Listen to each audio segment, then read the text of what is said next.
Got all hands on deck here today. We're cleaning out this garage. Got all nice new insulation. Get them out wildlife control. That's kind of what we do. Starting up the machines.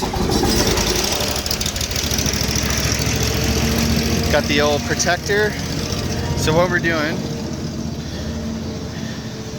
is above this garage is just completely full of poop and all sorts of disgusting stuff.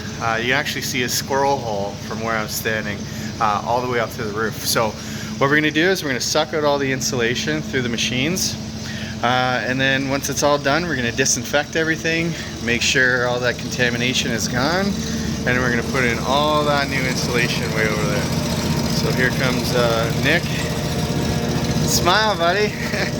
He's got the glorious job of cleaning up all the poop up there. So someone's got to do it, and it's going to be him.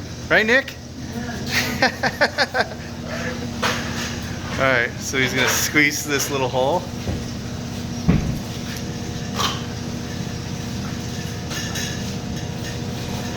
And up he goes.